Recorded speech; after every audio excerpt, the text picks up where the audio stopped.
Andre, how's it going? Hey man, I can't complain. We had a busy weekend over the week of sports, man. But everything good with me. How about yourself? Hey, man, it was a wonderful weekend. Had a blast.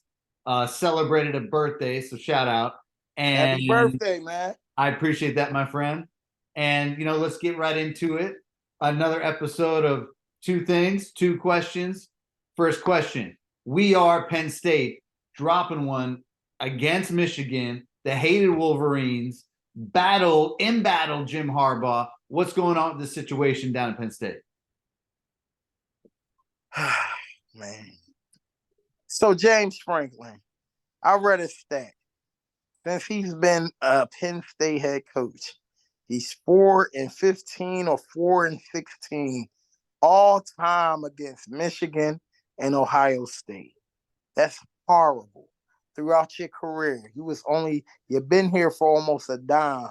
You did a prison bid at Penn State, and you were only able to win 4 games between the two teams. That's horrible. It's inexcusable. Your play calling is bland. With the defense, listen, we pump out one of the best defenses, the Abdul Carters, Chop Robinsons, Kalen King, who will be a first round pick in this year's draft. We have always put out great defenses, man, but it's the offensive side of the football. Drew Holler was a 5-star recruit coming out of Ohio. He was discovered by Mike Yurkich, who just got recently canned by James Franklin. They got to point the blame at somebody. We'll get into that in a second. But you got supreme talent in the skill position. Finally, when the knock on Penn State for years, you just don't have a quarterback that gets you over the hump. The Trace McSorleys, the Sean Cliffords, who should have got benched when we had Will Levis, who was more superior talent. But that was a James Franklin decision. James Franklin is a great recruiter for Penn State. Now, granted, we lose guys like Marvin Harrison. We lose guys like what's the guy? Fleming. He was a Julian Fleming, who's the wide receiver. He's another wide receiver for Ohio State. At the time when he was a high school senior, he was a top 10 recruit, and he chose Ohio State over Penn State. So there has been a couple of guys that just came out of our backyard that we didn't get nabbed. But overall, he's a great recruiter. You get 5-star recruits. You have Nick Singleton. You have Drew Aller. You went out and got Danny Sutton Dennis. These guys are sophomores, but you call the offensive plays as if you're trying to protect the quarterback. Let that quarterback get into what he like. Open the fucking playbook up. Y'all play these teams and get stagnant. And then another thing that you need to stop. You need to decide who's the lead runner on the fucking football team. No more 13 carries for Nick Singleton, 13, 15 for Katron Allen. Name somebody a fucking starting running back. Let that motherfucker run 20 times, 25 times, and you let the other run 12 times, 13 times. Do it that way. The same way Reggie Bush and Lindell White was killing it in USC. It can be done. But the way y'all play calling is so bland. The dink and dunk. Y'all don't got nobody to open the fucking field up. Then you go for it on 4th down with just under 3 minutes left with a great defense. And then you go and fucking go for it, James Franklin. I'm done. I'm done. I am done with James Franklin. And I know if he gets fired, that will fuck up our recruiting class that we got coming in. You could possibly lose Drew Aller shit. The guy that recruited him just got fired. Man, I'm ready for James Franklin to get the fucking axe. And I need all the Penn State people from the LeVar Arringtons, the Kajana Carters, the Curtis Enuses, the Bobby Ingrams, the Dan Connors, the Paul Puzzlesneys, all the alumni, those that pump out money to Penn State. Please call for James Franklin to get the axe the same way Braveheart did in the end. Please put him on the chopping block. He got to go. And just real quick, thank you for the deep dive and what's going on because we hear it, people talk about it. Clearly there's a deficiency. It's almost sort of like watching Bill Belichick's Patriots, right? They just can't quite make it click on the opposite side of the ball. That being said, where do you weigh in on this entire sign stealing controversy facing the Wolverines right now? So here's my thing with the whole sign stealing thing. So everybody does it, right? This is what cracked me up about the damn fans that say, "Oh, everybody do it." They're just coming down on John Harbaugh. They're hating on John Harbaugh. I'm gonna ask you a question. If I go in the candy store and I see somebody that ahead of me steal a bag of chips, and I decide to go get a bag of chips and walk out the store, but they grab me by the neck, what the fuck are we talking about here? You brought that on yourself, man. You brought that on yourself. So miss me with all the crying. That was some bullshit. This guy crying on TV. This is for you. This is for you. This is for man. Get the fuck out of here with all that bullshit. Bullshit. That's all it is, man. So at the end of the day, like I said, man, look, you got caught red-handed. You got caught. And you gotta face the punishment. I don't want to hear that. It's not fair. Man, you got caught. And yet you cheating. So I don't have no sympathy for you. Fuck Michigan. You live by the sword, you die by the sword. Exactly. Even in the Big Ten, they're going to learn that lesson. Switching it up, next question. Going and talked about your Philadelphia 76ers showing some serious chemistry at this point. Want to do a quick pause. Want to wish Kelly Oubre a speedy recovery from getting hit by a car. People got to keep their head on a swivel these days. You know, no one's paying attention enough to the road. That being said, the 76ers are proving that in modern NBA, you need to move the basketball and you need to have chemistry with your players and a certain level of hierarchy with your stars and then your glue guys. And I think that is what the Sixers are landing on now, with Maxey being showcased, Embiid being Embiid, and the rest of the guys filling in where they need to fill in. Listen, man, we have no egos. Everybody's playing for everybody. Everybody's enjoying. You know, we 9 games in. So because, I can get a little crazy, but I love what I see. It is team chemistry. You got Pat Beverly. He picking people up 94 feet, clapping his hands, touching the floor, smacking the floor. Come on, man. And another thing we got to talk about. Got to give Tobias Harris his props. He's now getting the shots that he was getting when he was an LA Clipper on the 20-point fringe mark. When he was getting his buckets, he's now getting those same shots. He's averaging 17 points easily. 17, 18, we get that from him. You get those numbers from Joel every night. Maxey too, man. Maxey, listen, man, you that guy, man. I appreciate, number one, I appreciate that the pandemic happened.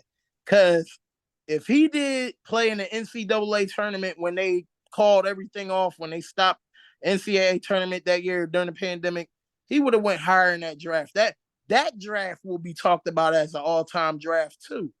The one that he was in, I believe Anthony Edwards was in that draft, if I'm not mistaken. You know what I mean? That's going to be an all-time draft when we look back at it, because you got the Desmond Baines. You got some guys that was in that draft, man. So to get Maxey at 20, 21, where we got him at, and for him to blossom and be in this position, potential and all, reminds me of Donovan Mitchell. He slid in the draft, but this guy right here, man, he looked like he the real deal. And then he soaked up a lot of game from James Harden. It's crazy to say that because that's the last guy you want to soak some game up, but you got to give him a credit. James Harden was an elite basketball player for many years, and he took Tyrese Maxey under his wing. Here you go, young boy. Let me school you to this. Showed him the ropes, gave him some game, and you see the game with the work ethic. That's another thing we got to talk about with Maxey. His work ethic is like a 35, 32-year-old vet that been in the game. He loves basketball. Man, be in the gym at 5:30 in the morning at 23 years old, bro. And he been doing this since forever. Even when at Kentucky, John Calipari spoke about his dedication and hard work. This guy's it, man. And I want to just say, we are watching a superstar in the making. It's the fact. I agree with that. I mean, even going back to the playoff series last season between the Sixers and the Celtics, it was clear Maxey's just somebody that knows how to pick his spots, knows how to blend in with the other guys. There's a real balance that he had last season doing that as a young guy, where, I mean, that's not easy, right? Like, especially like, the first impulse for somebody as talented as that is to get your shots off, right? Or Yeah. or to fit into the offense and not mess up the flow for the other guys, so the all-stars, the MVPs, the Embiids, the Hardens, whatever. And then there was Maxey. And Maxey just had an ability to be aggressive when it was his time to be aggressive, and at the same time still fit into the flow of that offense, and let Embiid do his thing. And I think that is exactly what we're seeing now. And like you said, now they got all these other switchable guys like Batum and all the rest, where it is a real roster. Whereas you flip it and you look at the Clippers and you're like, damn, like, did they just bring in 4 dudes in Los Angeles to open up a new stadium in Inglewood? They lucky they held on to Terrence Mann, because that's what we originally was waiting and holding out for. But once the NBA got involved, Adam Silver, they said it's getting too toxic. You need to make the trade. Daryl Morey was forced by the owner to get the trade done. He said, fuck it. I got to pull the trigger. Got to do it. Look at what we got back. We got first round picks.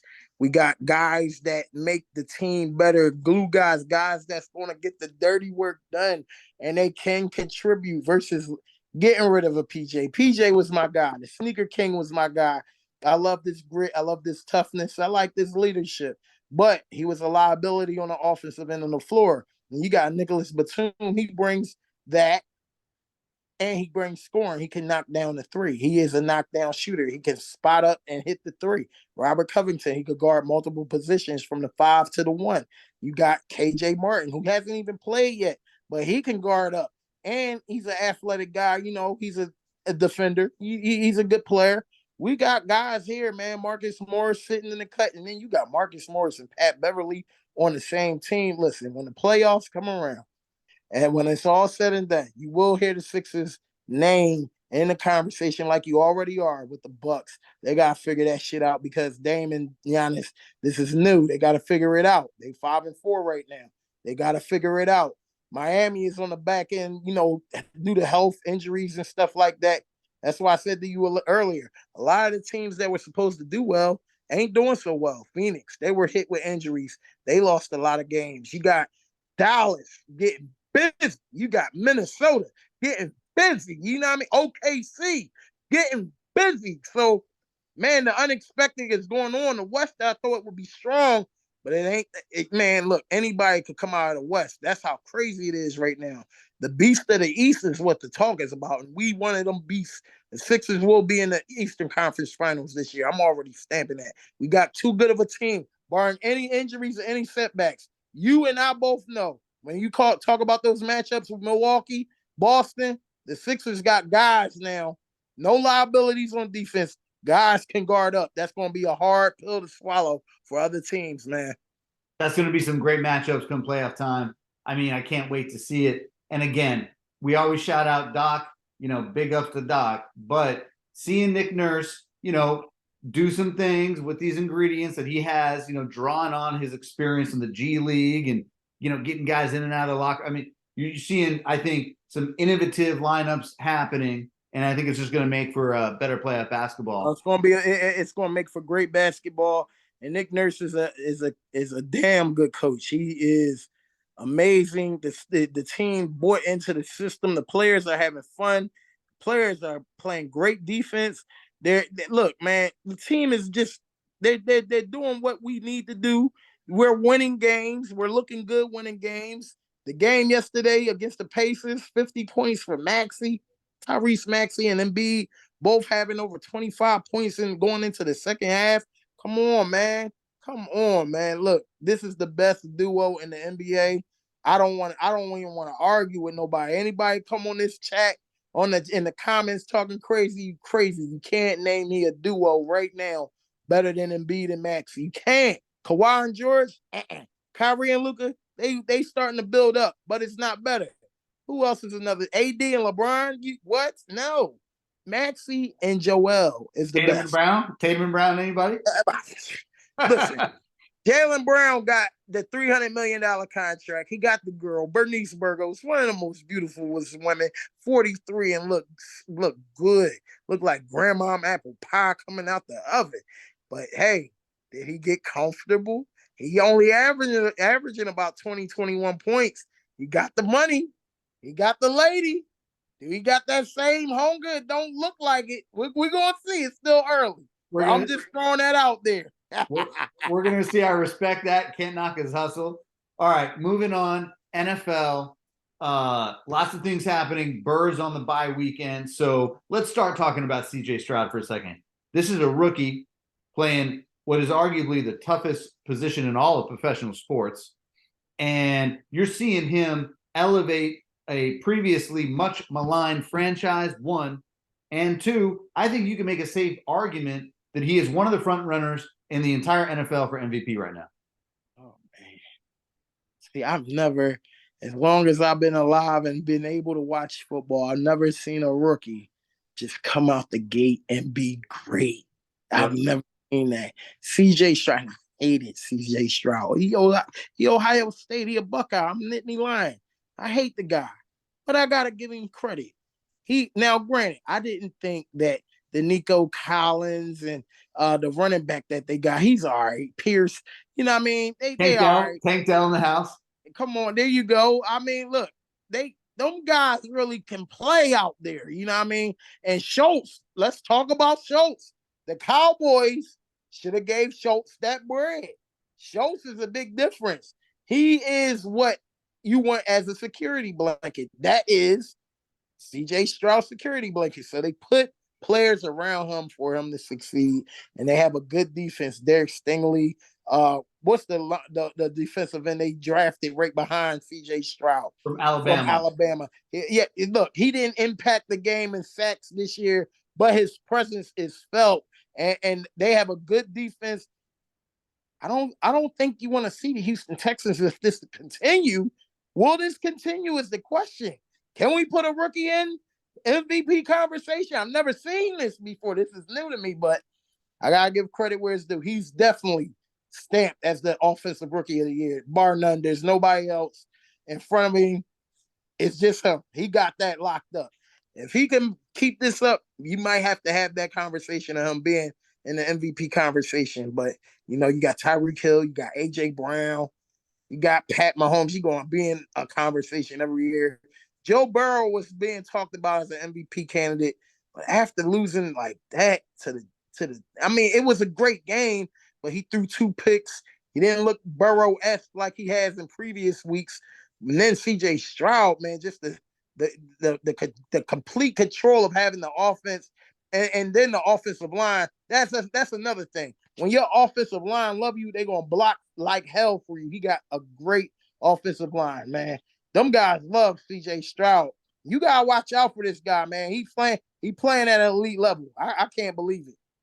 Yeah, CJ Stroud is teaching the NFL a few lessons right now, and I only say that because typically it's the other way around, right? Guy has a couple good games, they get the quote unquote tape on him, they understand what his weaknesses are, and then they basically just take away the strengths and say, all right, get by with your weaknesses. That has not happened, and he is looking like a veteran right now. I also wanted to add that, you know, silently, I am still rooting for Lamar Jackson and the Ravens to pick it up. Big time loss that they had against the Browns. People are overhyping that. I mean, Cleveland's for real. The Cleveland defense. That defense. That defense is crazy, man. That defense is nothing to mess around with. They dropped one. I mean, sometimes teams are up, right? But I think Lamar is having one of those seasons where, you know, once we get to week 15, I hope that we are looking at a Mahomes, Lamar, CJ determination as to who's worthy of that MVP. Oh man, that'd be hell of a playoffs, man. Like you got Tua, you got Josh Allen, you got Pat Mahomes, CJ Stroud, Lamar Jackson in there in the playoffs. That's gonna be some with Burrow on the outside looking in. They might be able to sneak in, but as of right now, they will be out the playoff picture. But that will be all-time football in the AFC. And I gotta say, the AFC North is the best division in football, hands down. Yeah, Hands, yeah, hands. That I'm with that. Cleveland Browns Baltimore game was what you want. That what we saw from that Eagles Cowboys game. That was the game of the week. I might put that game right next to that Eagles Cowboy game because of the physicality, the plays that were made. Lamar looked great, but he made a few mistakes. And then you got Deshaun Watson. What a renaissance year. People were saying he was stealing money. He now, granted, he don't got the DeAndre Hopkins over there. Amari Cooper is getting old. He's still a solid, good receiver. He just don't have that home run hitter like that. But they got guys, David Njoku, Nick Chubb went down, but you got Ford and you got Hunt carrying the load. They got a good offensive line. Deshaun Watson is making plays on his feet and with his arm. Look, this is a dangerous team. Do you really want to see Myles Garrett and that defense in the playoffs when it's cold outside? It's gonna get crazy, man. I'm looking forward to seeing the playoffs this year, but I can't wait to see when Baltimore play the Browns in Cleveland. That's gonna be a bloodbath, and we gotta give the Pittsburgh Steelers they props. They got the number 3 defense in football. You know, Kenny Pickett. I wasn't that high on Kenny Pickett, but Kenny Pickett is doing his thing. J.J. Watt and them guys on defense is holding it down. And Najee Harris and that guy Warren, them two in the running back, it's like thunder and lightning. You got Ricky Waters and Charlie Garner. You got Warren and Harris. Them guys looking good over there in Pittsburgh. This is the best division in football, and it's going to be a lot of great matchups in the playoffs. I can't wait, man. Shout out to the Cleveland Browns on a great win. That was a remarkable victory to go on the road and get yours. That was a good win. Yeah, shout out to the Browns. My mom's from Cleveland. Shout out to Najee. He's from California. And shout out to Jalen Warren because he's on my fantasy team. And that dude has been representing all season long, like a lot of people said that he could. Guy makes plays out the backfield, running, through the A gap. I mean, he's a special player in my opinion. Thanks. Okay, staying with the NFL, then going to the NFC East, your division, Bird's division, and we got our main man, Dak Prescott, who seems to be a Hall of Fame caliber quarterback as long as he is playing one of the worst teams in the league. Guy just puts up unbelievable John Madden level video game stats as long as he's playing Tommy DeVito quarterback Giants squad. By the way, Tommy DeVito, straight out of New Jersey, dude was rocking the 2 Chainz, the 2 double gold chains last night. He wasn't making the hits like 2 Chainz, but he's still repping the jewelry.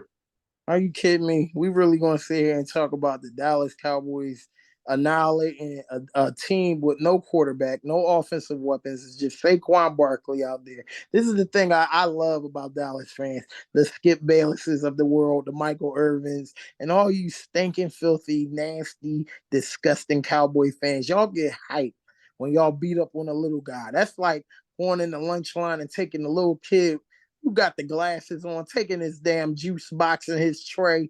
You ain't going to do that to the big guys, though. Yeah, you're going to beat up on the little guy, but you ain't going to do that to the big guys. You're not doing that to the Eagles. You're not doing that to the 49ers. Hell, I got Detroit kicking y'all ass with that offensive line, the way Montgomery and what's the other running back name? Jahmyr Gibbs been running.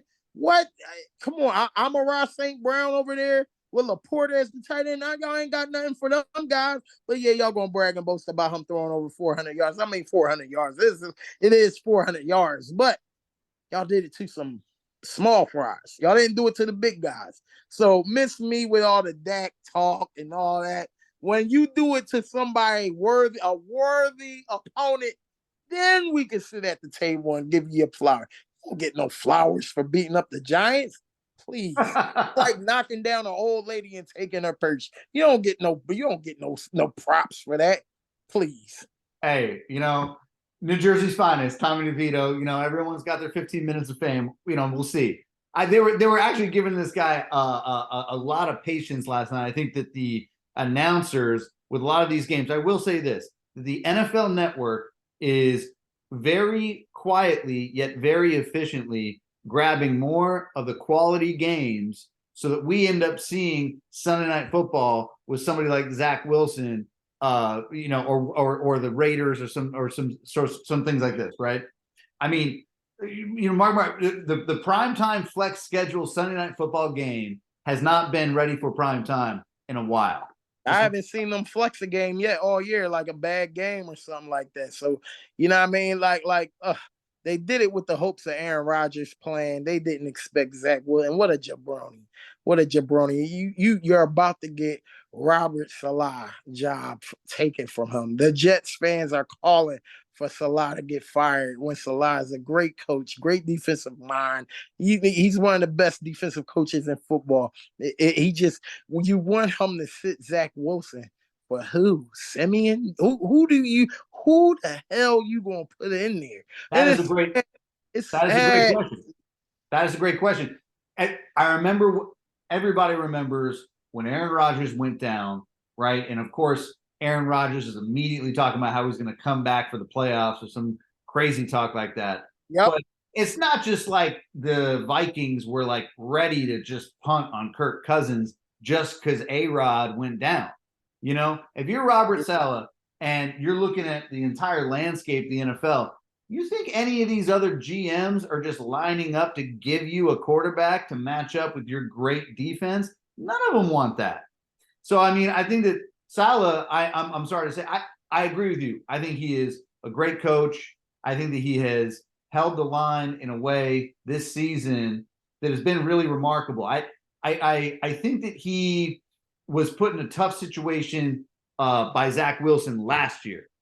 When Garrett Wilson was calling out Zach Wilson, and Zach Wilson didn't want to take any of the blame for the fact that he couldn't, hit the broadside of a barn with the football, right? But I think that this season they've held it together about as well as you think that they possibly could. And I think that all of that comes down to that defense and Saleh being, their emotional leader.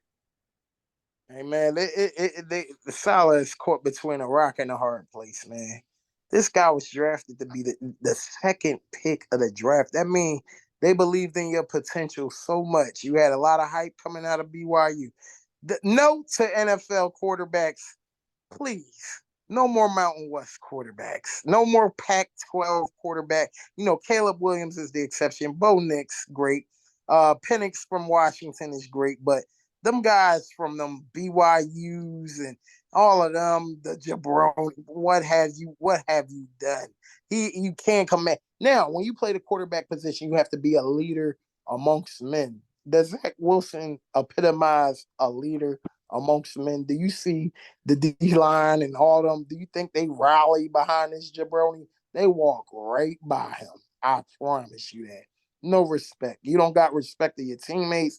They all think you on bullshit. Everybody. And it's sad because Robert Saleh and Joe Douglas, who's a great general manager, they are handcuffed. They are in this position because of you, Zach Wilson. You are going to be the reason Robert Saleh loses his job. I hope he don't. But you know how the NFL works. If you ain't, it's a what you have done for me lately. And the Jets haven't done a damn thing since Saleh got there. So this is on you, Zach Wilson. It's all on you. I don't disagree. I think the vitriol or the basically the player hate of Zach Wilson was very well deserved. I think coming, up until that game where he beat the Chiefs.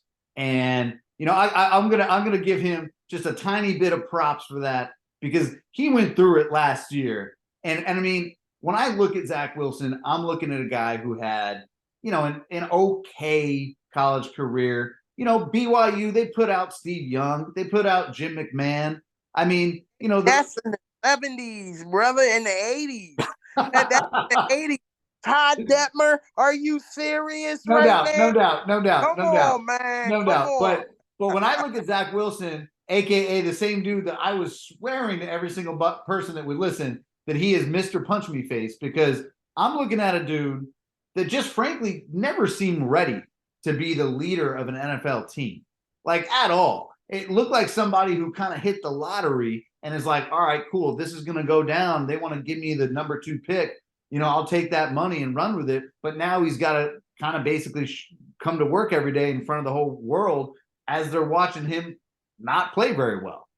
Zach Wilson is the Kwame Brown of football, period. Well, maybe that means he has a successful podcasting career in his future, Hopefully in his future, but as far as just like Kwame. skill to pay, you got the money, but as far as your skill, your level of talent, you have none. You were fortunate to get drafted by somebody who was fooled.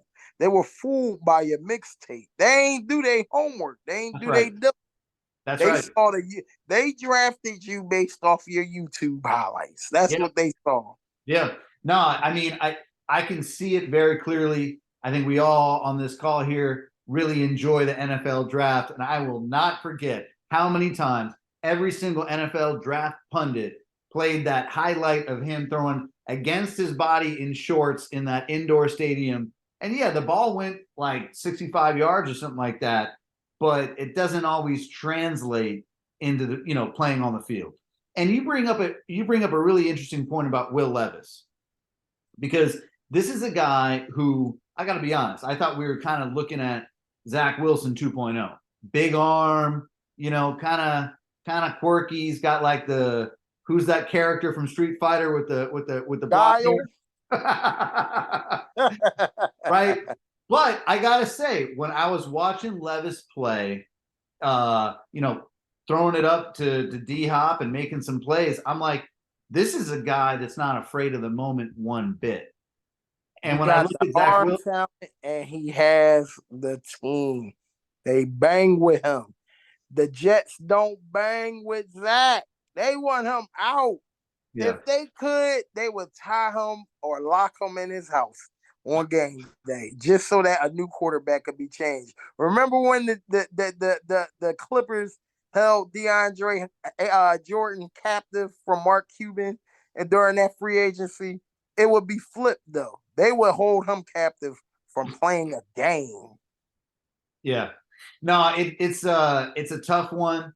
I feel for Robert Saleh, and at the same time, I feel like they should have given Aaron Rodgers and the team, frankly, a much better backup, because that's a steep, steep, steep decline when you go from, who is basically a generational talent in Aaron Rodgers to somebody who you're not really certain should even be in the league in Zach Wilson.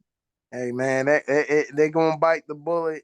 You gave up all your draft picks. That's another thing. You gave up a lot of your draft capital. You don't have no draft picks coming in. I feel bad for Jets fan. Y'all gonna have a long couple of years. Y'all could get it right. Now, if Aaron Rodgers come back healthy and next year he decide he want to play football, he healthy, you put a fucking offensive line out there for him. If you're able to do that, you might be able to mangle against the Miamis and the Buffaloes. But until then, y'all gonna be at the bottom of the pecking order. Yeah, no doubt. No doubt. All right. Prediction phase of the program, Monday Night Football. We got the Denver Broncos, led by none other than our main man, Russ, and the Buffalo Bills, who, kind of seem to live and die with Josh Allen and Stephon Diggs' ability to make highlight reel plays.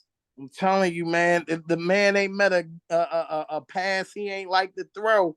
So, Josh Allen got to cut down on the turnovers. Man, you be killing your team, man. But look, they playing the jabroni, Russell Wilson. They have been playing okay. Denver been playing okay, but it's not enough. Buffalo killed them tonight, 27-17. Buffalo over the Broncos. Stamp it, 27-17. As we all know, Mr. West Philly Hippie, always making the correct prognostications on this program. We'll check it out. Andre, as always, thank you for the education. Thank you for tapping in, and we'll do it next week. We'll do it next week, bro. All right, man.